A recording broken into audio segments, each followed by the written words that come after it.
warri biyyarraa dhufuu barbaadan ergaan kun isin fayyadee sirriitti dhageeffadha. Akkasumas warri obboleessa wayii jaarsa keessan fidachuu barbaadan amma haala kamiin fidaa jirtaa yoo jettanii na gaafattan haala sadiin dhufa namni. Fakkeenyaaf anumaayyoo osoo hin ta'in namni haala sadiin biyya kana seenaa jira. Isa tokkoffaa waraqaa mataa isaa kan waggaa lama bitatee nama dhuunfaa irraa yookiin kaampanii irraa bitatee dhufa waggaa lama jechuudha. Isa lammataa sharikaan hojii hojjetaa barbaadu fiizaa ofii baasee fiizaa saniin dhufa. Isa sadaffaa fiizaa guyyaa 28 yookiin immoo oppolomantii araaba irraa bitanii kaansilii asitti godhan saniin dhufa. Irra filatamaan kaminni kana keessa jettanii yoo na gaafattan irra filatamaan tokko irra filatamaa kan jedhu yoo sharikaan kiliinarii ta'ee yookiin heelparii ta'ee dalagaan danda'a jettee gaafatti walii galtee dhufte sharikaan fiizaa sii baasee yookiin immoo namni haala sii mijeessu sun sharikarraa waraqaa fiizaa sii soqee sii ergee haala mijeessee sii fide inni tokkoffaadha, inni filatamaadha. Isa lammataa dammoo yoo fiizaa mataa keetii kan bitattu taatedha. Fiizaa waggaa lama firii kan bitattu taate bakka feete deemtee hojjechuu kan dandeessu san jechuudha. Isatu gaariidha isa lammataa.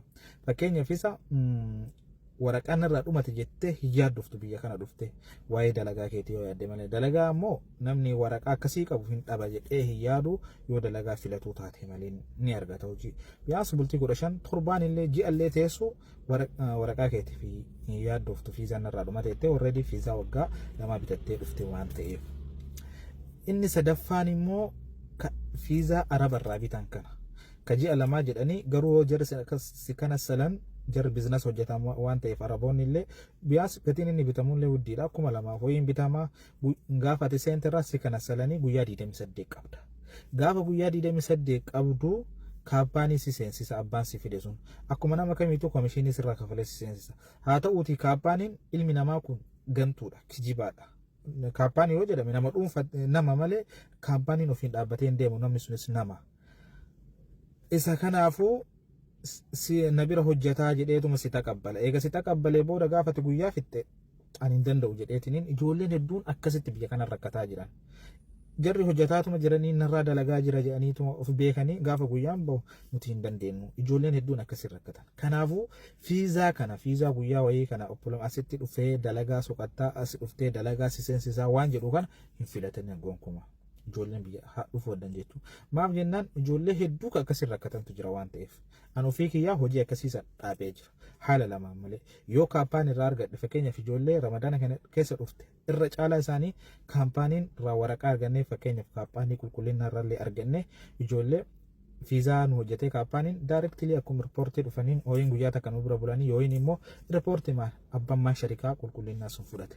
Warri heelparillee warri mana ijaarsa keessa gargaarsa dhufanillee achumaan sharikaan guyyaa takka yookiin lama nu bira dhufanii meedikaala seensisanii gaafa guyyaa lammataa ishaaraa goosisiisanii dalagatti bobbaasan. Isa santu filatamaa joo sharikaan hojjete. Yookiin immoo waraqaa dhuunfaa keessanii. Kaashitti dhufee guyyaa kana dalagaa si barbaada wanni jedhamu sun baxaam rakkoodha. Yoo fiizitii taate sanuyyuu wayyaadha. Guyyaa 60 qabdi, ji'a 2 qabdi waan taate. Garuu ka araba irraa bitamu kun guyyaa 28 san keessatti yoo sirraan jijjiiramin takki dhuunfaa keetiin bitatiin baay'ee rakkoodha. Isiin sun immoo dheereffatullee hin dandeettu. Fiizititti dheereffatu hin dandeettu oppolomantii bitatte malee fiizaa waggaa lama. Namni biyyarraa dhufu qarshii agarsiisa qabu baasee immoo deebi'ee 8,000 fiizaa bitatu itti ulfaata. Isinitti haa tolu kan isin hubachiisuu barbaadeeti.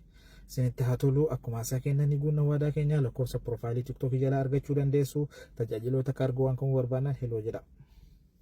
Ashamaa harka fuudhee hordoftoota kabajamtoota chaanala kootii kan biyya keessaa kan biyya alaa bakka jirtanitti nageenyi waaqayyo isin haa baay'atu akkam jirtu kan obboleettiin keessan nagaa gootuun qabaa galata waaqayyoo isinillee baga nagaa naa taatan baga naa jiraattan isin jecha egaa hordoftoota kiyyaa warroon immoo chaanala kiyyaa faaraa taata sabskiraayib gochuun maamila keenya ta'aa. Egaa akkuma argaa jirtanii obboleessi keenya tokko dhaamsa guddaa ijoollee biyya arabaatiif dabarsee jira galatooma ulfaadhu isin jechuu barbaada obboleessa koo. Maaliif warroonni biyya dhufuu barbaadan haala inni mucaan kun jedhe kanaan hundi keessanii guuttanii dhufuu hin danda'amaa jechuudha. Itti fayyadama maaliif mucaan kunis waan haala ittiin dhufuu barbaadan karaalee isin ittiin dhufuu barbaadan fakkeenyaaf yoo dhuftanii immoo biyya kana keessatti dhuftanii maal akka gochuu qabdan sirriitti ibsee jira jechuudha. Kanaaf akkasuma firii viizaa fa'allee akkasuma himaa jira jechuudha. Kanaaf ijoolleen itti fayyadamtanii dhuftanii hojjetachuu barbaadanii akkuma inni isin jedhe sani viizallee biyyarraa osoo qarshii keetiin jechuudha. Yeruma dhuftu san bitattee dhuftee akkasitti akkuma gaafa kaan isin jedhe sani obboleessi kunillee kan isin jedhe akkasumatti viizaa kana ofii keessanii bitattanii kafiila godhattanii hojjetachuu hin dandeessu. Firii viizaan waggaa lamaanis jira jechuudha. Sanaan bitattanii hojjechuu hin danda'amaa jedhee jira. Kanaaf immoo itti fayyadamaa ijoolleen biyyarraa dhufuu barbaadan immoo dhugaa viidiyoo kana hordoftan dhufuu dandeessanii itti fayyadamuu dandeessan akkaataa isaa yoo beektan jechuudha. Warroon dhageessan warroon dhageenya immoo akka irraa barattanii karaa mucaa kanaasis ta'e kaanis ta'e iddoo dhuftanii baay'ee nutti tola jechuudha. Maaliif wanna isaan isiniin jedhan kun waanuma dhugaati. Asitti dhuftanii rakkachuurra immoo haala isaa keessan gaafattanii wanna hundumaayyuu gaafa gaafattanii isinitti himamaa jechuudha. Kanaaf immoo wanta isaan jedhan kanatti fayyadamaa isiniin jedha. Maaliif akkuma isaan jedhanii firii viizaan waggaa lamaanis hin jira. Akkuma itti dandeessuun bitattanitti fakkaatu waggaa lamaan akkanatti fakkaatutti firii viizaan kun kan bitamu waggaa lamaanitti fakkaata. Garuu waggaadhaan akkuma jedhaniyyuu wanta kaffalamu fa'aatu jira jedhan waggaa lamaanii kanas kaffaltanii yoo itti fayyadamtanii baay'ee bareedaadha jechuudha. Maaliif akkuma isaa isiniin jedhanii daftaniitis hojii seenuu dandeessu. Akka carraas immoo torbee tokkos taa'uu dandeessu. Akkuma dhuftaniinis boolee gabbuutan hojii seenuu dandeessu jedhee jira jechuudha.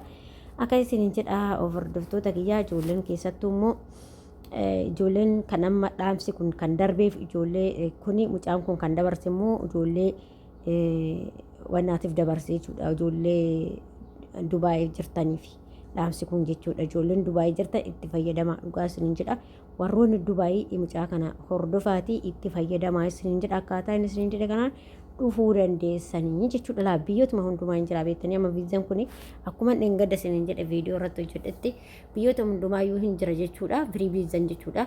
Ittiin dhuftanii hojjechuu dandeessanii jechuudha. Ijoolleen hojjechuu barbaadan dhiirris shamarris hin jira jechuudha. Kanaaf immoo akkuma carraati kaammoo dalagaan akkuma raabuuti sanis argachuu dandeessaa yookiin immoo torbee tokkos lamas ta'echi argachuu dandeessaa jechuudha. Kanaaf itti fayyadamtanii immoo karaa kanaallee dhuftanii hojjetachuu dandeessu jechuudha. Namni kaayyuu fi karoora qabdanii jechuudha. Maaliif gazzaba ofiitis cafacafanii waan hin taane garuurra kun firii viizaan kun sirii bareedduu jechuudha. Waggaa takka bichaatti waan hangam akka kaffalamu beeku bakka hundattuu ma kaffalama jedhanii qarshii hagamee akka kaffalamu hin beeku. Garuu waggaatti kaffalama jedhama firii viizaa namni bitattanii dhuftanii qarshii keessanii jechuudha.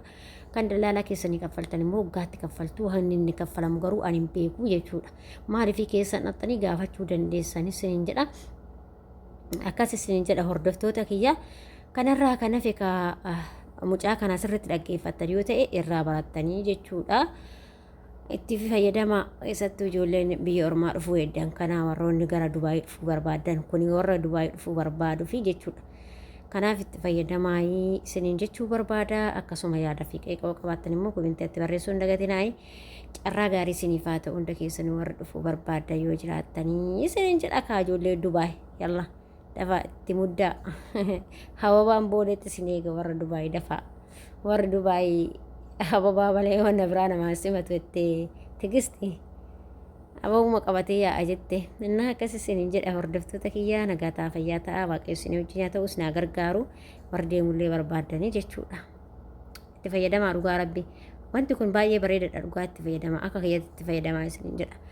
Firii viizaan irra wayyaadhaan firii viizaan kun daddafamee dhufama akka wannaa hin turamu firii viizaa namni qarshii keetiin bitattee dhuftu daftee dhufta jechuudha biyya. Naa akkas isiniin jedha waaqayyo isin gargaaru hundumaaf iyyuu waga viidiyoo biraatti walitti deemutti nagaa taataa akkasuma warra chaanal kiyyaa fa'aa sabiskiraayib gochuudhaan maamila keenya ta'a. Yaada fi qeeqoo qabaattan immoo komentii irratti barreessaa.